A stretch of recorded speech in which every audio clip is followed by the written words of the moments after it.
Inilah kisah Syekh Abdul Qadir Jailani. Tidak pernah seekor lalat hinggap di badan Syekh Abdul Qadir Jailani. A'udzu billahi minasyaitonir rajim. Bismillahirrahmanirrahim. Alhamdulillahi rabbil alamin. Allahumma shalli ala sayyidina Muhammadin wa ala alihi wa ashabihi ajma'in. La hawla wa la quwwata illa billahil aliyyil azim. Dalam kesempatan video kali ini, saya Cak Luk akan menuturkan kisah Syekh Abdul Qadir Jailani yang merupakan riwayat bahwa tidak ada seekor lalat pun yang hinggap di badan Syekh Abdul Qadir Jailani, dan juga sepenggal kisah protes sang khalifah terhadap beliau, Syekh Abdul Qadir Jailani. Baiklah, sebelum saya lanjutkan penuturan kisah ini, bagi dulur-dulur semua, tetap terus dukung channel Cak Luk Ngaji ini dengan klik like, subscribe, dan juga share.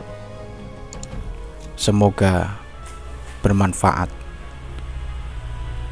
Telah diceritakan oleh Muhammad bin Khadir bahwa ayahnya pada suatu waktu berkisah kepadanya, "Aku melayani tuanku Syekh Abdul Qadir Jailani selama 13 tahun lamanya. Dan selama waktu itu, aku tidak pernah melihat beliau tertawa terbahak-bahak, dan tidak pernah juga kulihat beliau meludah. Tak pernah ada seekor lalat pun yang hinggap di badan beliau. Beliau, Syekh Abdul Qadir Jailani, tidak pernah bersikap merendah di hadapan seorang tokoh pembesar. Beliau, Syekh Abdul Qadir Jailani, juga tidak pernah mengetuk pintu seorang pemegang kekuasaan duniawi. Dan selama waktu itu, aku pun tidak pernah melihat beliau duduk di permadani atau menyantap makanan kecuali satu kali saja. Bahkan beliau pernah duduk di atas kesetan raja-raja dan kesetan para pengikut raja sebagai salah satu bentuk siksaan yang ingin beliau dahulukan di dunia ini sebelum datangnya hari pembalasan.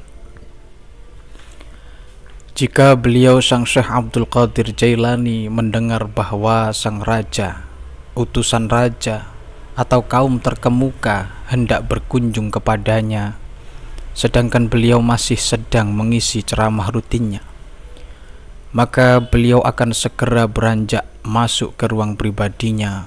Lalu di saat mereka sudah duduk, sang syekh pun keluar dari ruang pribadinya.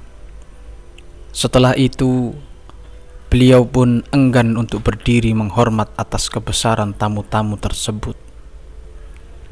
Beliau, Syekh Abdul Qadir Jailani, semoga Allah meridhoinya, menggunakan bahasa yang tegas ketika berbincang dengan mereka, dan beliau memberikan nasihat kepada mereka dengan kalimat-kalimat yang tajam menusuk hati. Setelah itu, para pembesar itu pun menciumi tangan beliau dan duduk di hadirat beliau dengan merasa diri sebagai makhluk rendah dan kecil. Apabila beliau sang Syekh Abdul Qadir Jailani mengirimkan surat kepada khalifah, beliau menuliskan kalimat-kalimatnya seperti ini: "Abdul Qadir memerintahkan Anda untuk melakukan ini dan itu. Sebagaimana kamu harus yakin saat ini bahwa apa yang dia perintahkan adalah kalimat perintah untukmu, dan ketaatan kepadanya adalah kewajiban bagimu, karena dia adalah pembimbing teladan bagimu dan otoritas yang mumpuni bagimu."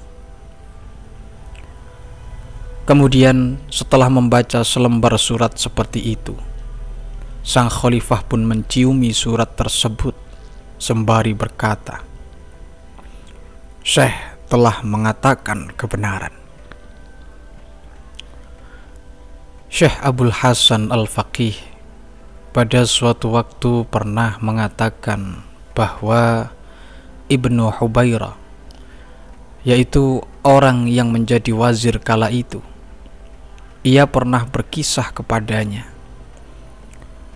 Khalifah Al-Muqtafi li Amrillah Muhammad menyampaikan protesnya terhadap Syekh Abdul Qadir Jailani sembari berkata, Syekh Abdul Qadir Jailani memperlakukan aku secara hina sambil menyebutkan namaku. Syekh berkata ke arah pohon palem di ruang tamunya, wahai pohon palem, janganlah kamu berlaku tidak adil, atau aku akan memenggal kepalamu. Dia jelas sekali menunjukkan kata-katanya itu kepadaku.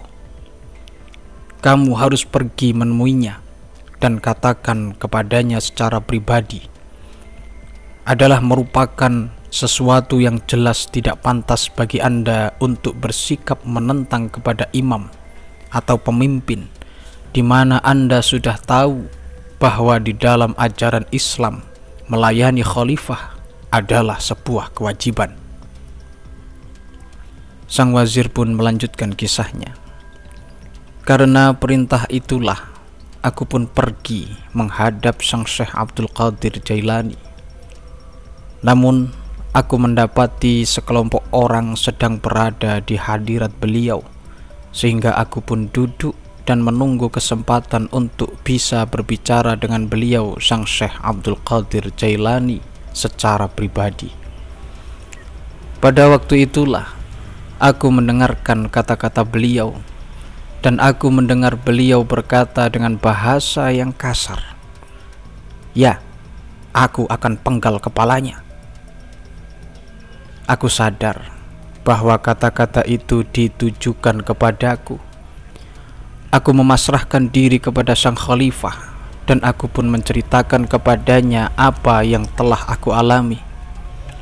Kemudian sambil menangis wazir melanjutkan kata-katanya, tidak diragukan lagi kesalehan Syekh Abdul Qadir. Setelah kejadian itu, wazir pun pergi untuk mengikuti majelis Syekh.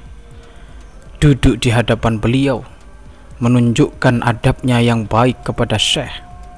Syekh kemudian menasehatinya dan terus menasehatinya hingga sang wazir pun meneteskan air mata. Baru kemudian setelah itu Syekh Abdul Qadir Jailani mengubah nada bicaranya dan memperlakukan wazir dengan lemah lembut. Semoga Allah meridhoinya. Demikianlah kisah sang Syekh Abdul Qadir Jailani. Semoga barokah dan dapat kita ambil manfaatnya. Amin. Wassalamualaikum warahmatullahi wabarakatuh.